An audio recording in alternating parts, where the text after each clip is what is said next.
Muy buenos días, ¿cómo están? Hoy vamos a hablar en este último video del año sobre la fecundación. Recordemos del video pasado que las gónadas son órganos que generan gametos. Los gametos, a su vez, son células sexuales haploides. Vamos a ir explicando cada una de esas cosas ahora. Primero, que sean células sexuales significa que son aquellas células que determinan la condición de macho o hembra, masculino o femenino. ¿Ya? El hecho de que sean haploides tiene que ver con lo siguiente. La información genética con los humanos, para ser humano necesitamos 23 cromosomas y estos cromosomas tienen formas que son X e Y.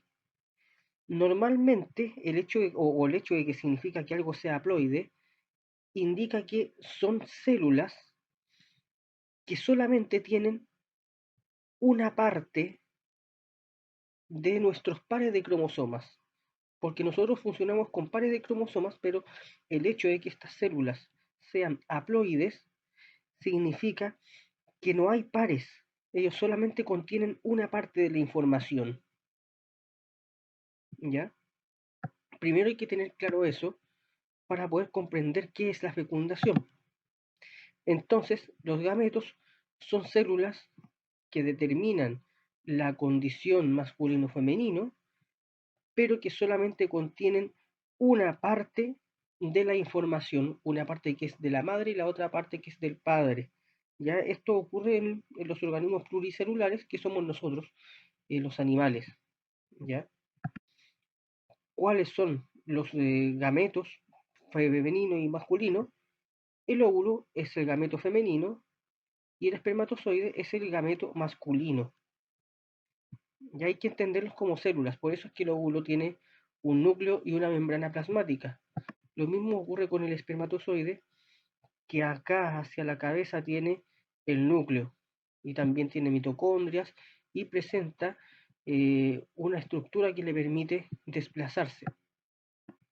Ahora bien, ¿qué ocurre? La fecundación ocurre cuando mis dos gametos haploides se unen y forman un cigoto.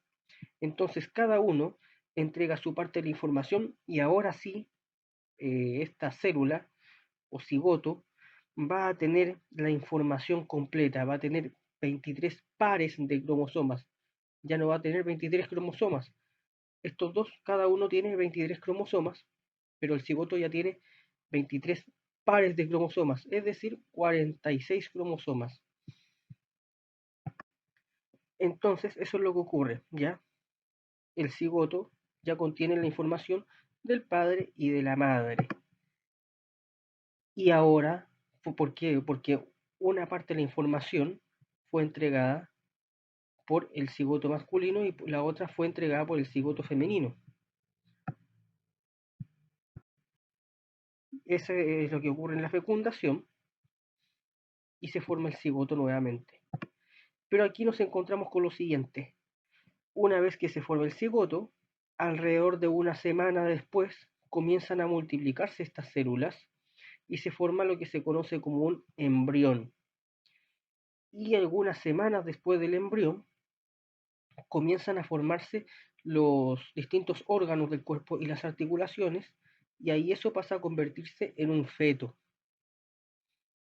Y cuando ese feto nace, se convierte en un bebé.